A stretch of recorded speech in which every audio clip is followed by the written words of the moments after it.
또 궁금한 데가 어딘지 아세요? 어디예요? 대구. 대구. 네. 네. 대구 질문 많이 받으시죠? 초창기에 많이 받았다가 네. 최근에 또 블로그 하나 쓰면서 그 다음에 이제 크게 질문을 많이 하진 않죠. 아, 거기 정리가 돼 있군요. 네, 그냥 거기 그냥 이렇게 되어 있습니다라고 이야기를 했죠. 아, 뭐라고 정리를 해주셨나요? 대구광역시 자체적으로는 이제 심리가 떨어져 있는데 이거 똑같아요. 서울에 이제 전망을 한 것처럼 수도권 전망처럼 대구광역시 자체도 이제 언제까지 지금 이러한 하락세가 전환이 될 것이고 그리고 이 부분이 이제 어떤 지역이 언제부터 투자를 해도 되는지.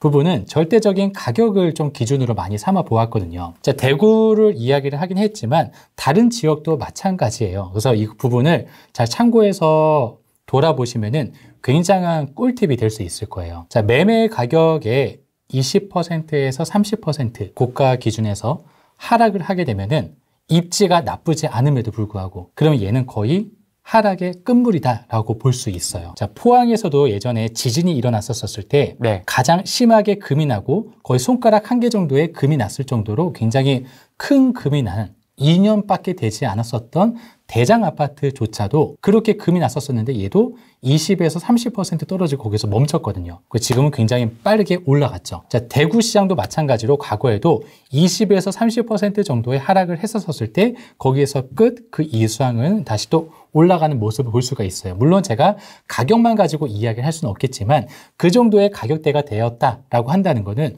분양 공급사에서도 더 이상 이 지역에 공급을 적극적으로 하지 않거든요. 자, 그러다 보면 이게 가격에 의해서 자동적으로 키 맞춤이 되게 되어 있더라고요. 언제부터다라고 이야기를 이제 블로그에서는 이야기하긴 했지만 이 부분보다는 어쨌든 가격에 조금 초점을 맞춰가지고 한 20에서 30%의 하락세가 언제쯤 도래가 될 것인가라는 부분을 조금 초점을 해가지고 보시면 좋을 것 같아요.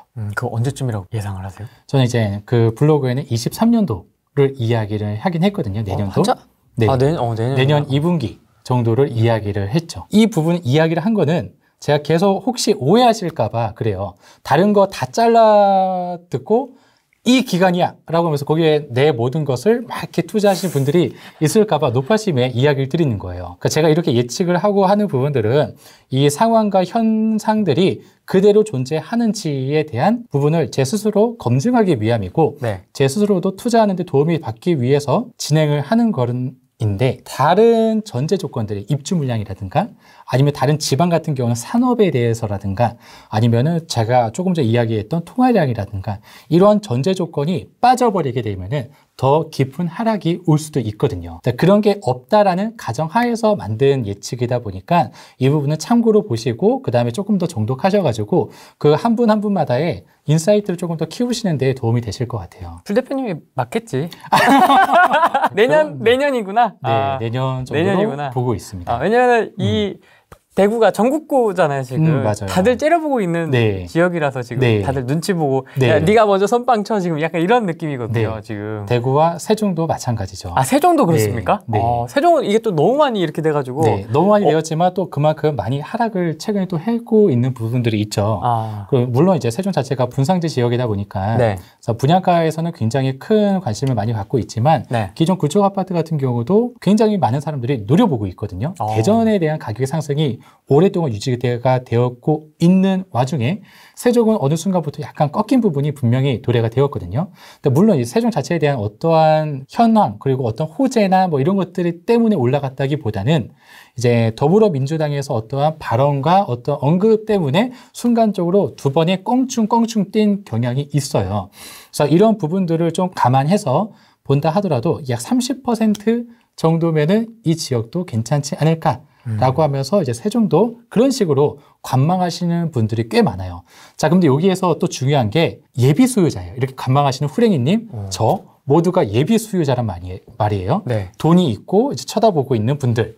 이분들이 계속 보고 있다 보니까 이 지역이 어느 순간에 터닝 포인트가 이루어지게 되면은 이 지역들은 언제나 그랬듯이 급등이 와요. 급등이라 한다면은 자연적인 상승으로 이루어지는 다른 지역들과 달리 굉장히 단기간에 빠르게 올라간다는 거죠.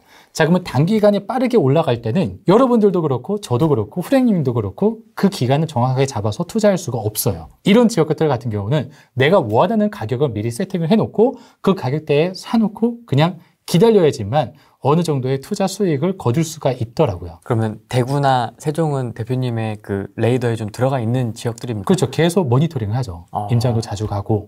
임장도 가시고. 네. 그럼 좀 분위기가 좀 느껴지시겠네요. 현장에서의 분위기가. 그렇죠. 굉장히 안 좋다는 분위기가 느껴지죠. 전화를 또 돌리고 또 제 전화번호를 남겨놓게 되면은 또 굉장히 친절하게 또 전화가 많이 오는 지역들, 분위기가 안 좋은 곳이죠. 결정이 되었느냐? 제가 아직 결정이 안 되었다. 라고 하면 이제 또 다음날 결정이 되었느냐? 이제 계속해서 많이 물어보시기도 하기도 하고, 물론 이제 그런 부분들로만 이 심리를 측정할 수는 없어요. 저 같은 경우는 그 지역에 가가지고 매매에 대한 매물수와 전세에 대한 매물수를 키포인트를 삼거든요. 네. 심리를 잡을 때는요. 네. 자, 매매에 대한 매물수 같은 경우는 보통 이제 그 전체 세대수의 1%를 초과하지 않아야지만 되고, 그리고 이제 전세에 대한 매물수 같은 경우는 내가 투자가 진행이 되었었을 때 바로 내가 임차를 맞춰야 되기 때문에 얘에 대한 절대적인 개수를 좀 많이 보는 편이에요. 절대적인. 내가 원하는 면적에 그 만약에 뭐 84점 몇 뭐 이런 타입 다 제외하고 전용 84 기준으로만 보았었을 때 얘가 뭐 5개 이상이 좀 초과가 되었다. 자, 그러면 저는 최소한 그 전세 매물보다는 저렴하게 내놓거나 인테리어를 잘해야 되기 때문에 내가 생각했었던 투자금보다는 더 들어갈 수밖에 없거든요. 그래서 전세에 대한 매물수 같은 경우는 내가 투자에 대한 그 확고한 이제 기준이 성립이 되었었고, 그 내가 확신이 들었었을 때 전세에 대한 매물수를 확인하고, 그 외에는 매매에 대한 매물수 위주로 많이 확인을 하죠. 거제, 포항. 네. 궁금합니다. 자, 먼저 거제 같은 경우는 대우조선과 삼성중공업이 있죠. 대우조선과 삼성중공업이 있는데, 삼성중공업 같은 경우는 보통 이제 드릴십이라고 해서 남해나 이제 북극해를 관통할 때 쓰이는 이 선박을 세계 1위의 조선소이고, 그 대우조선 같은 경우는 이제 LNG선 해가지고 고부가 가치선에 대해서 세계 1위, 절대적인 1위의 조선소이거든요. 자, 얼마 한 2년 전만 하더라도 그 뉴스가 굉장히 많이 화두가 되었었는데, 저기 이제 중동 지역에서 100척의 LNG선을 발주를 하겠다라고 이야기를 했는데, 이 기술은 굉장히 중요하고 아무 데서나 만들 수가 없어요. 그것 때문에 현대중공업에서도 대우조선을 인수하기 위해서 그렇게 많은 돈을 쓰고 했는데 얼마 전에 부결이 났죠. EU에서 이제 반대를 해가지고. 그래서 이제 부결이 났지만 대우조선은 그래도 1위인 조선사다 보니까 여기에서 발주가 들어가면은 거의 90% 이상은 대우조선한테 갈 거예요. 그 설계를 벗어나게 되면은 얘는 쓸모없는 배가 될 테니까. 자, 그러면 그만큼의 수주량이 굉장히 많이 기다리고 있고, 그렇게 산업적으로는 뭐 말로 할 필요가 없이 좋을 전망밖에 남지 않았거든요. 다만 이 지역의 심리가 아직 꺾여 있는 상황이라는 거죠. 물론 최근에 절대적인 가격이 전체적으로 다 올라갔었을 때 거제만 많이 올라가지 않다 보니까 많은 가수요 분들이 거제로 투자를 진행하면서 이 거제 역시도 한 5천에서 8천 정도의 상승을 보여주긴 했습니다.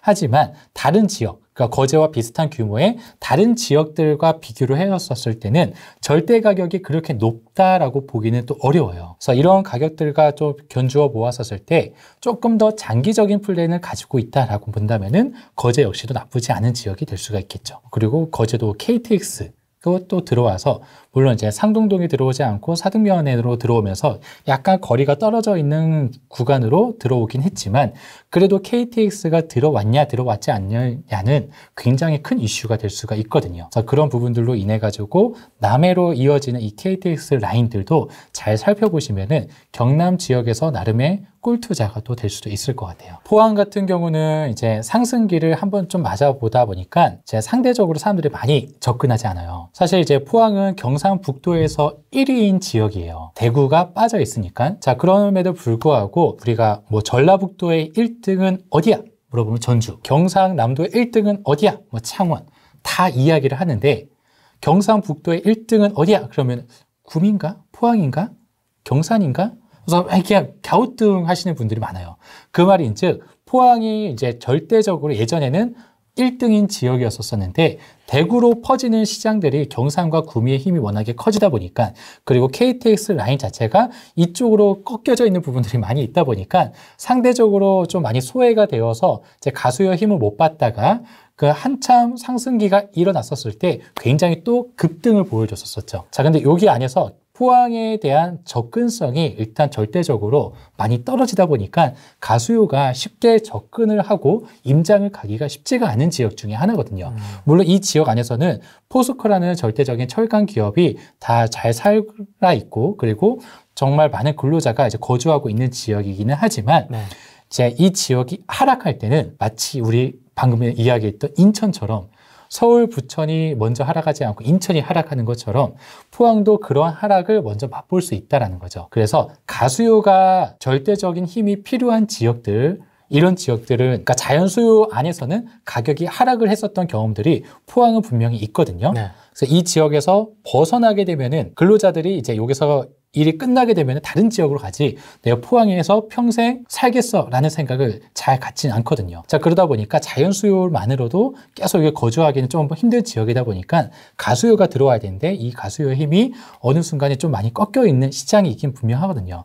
그래서 이 시장이 다시 살아나려면은 기존과 같이 울산이 먼저 떠주고 포항이 올라가는 경우가 있었거든요. 이제 울산 같은 경우는 대구와 부산이 먼저 떠주고 또 올라가는 경향이 있었었고 이렇게 이제 밑에서는 약간 연관관계가 계속 퍼져나갔었어요. 그래서 그 이유인즉 아무래도 이제 전국적으로 보았을 때는 내가 살면서 서울에 집 한번 갖고 싶어라는 수요가 있는 것처럼 혹은 경상도에 살고 있는 사람들이 내가 살면서 부산에 집 한번 갖고 싶어라는 수요가 있는 것처럼 전라도에 사는 사람들이 내가 살면서 광주에 집 하나 갖고 싶어라는 수요가 있는 것처럼 중심지로 갔다가 점차 퍼져나가는 속도의 차이라고 볼 수 있을 것 같아요. 그래서 포항에 대한 재상승이 이루어지려면은 아까 울산에서도 약간 부정적으로 봤던 것처럼 조금 더 시간이 필요하지 않을까라는 생각이 듭니다. 그러면 부산도 여쭤볼 수밖에 없겠네요. 네. 왜냐하면 대구, 부산을 보고 또 사람들이 움직이는 영향이 있으니까 네. 부산은 좀 어떻게 보십니까? 부산도 최근까지 굉장히 빠른 상승을 보여주긴 했었거든요. 물론 이 안에서 재개발, 재건축 위주로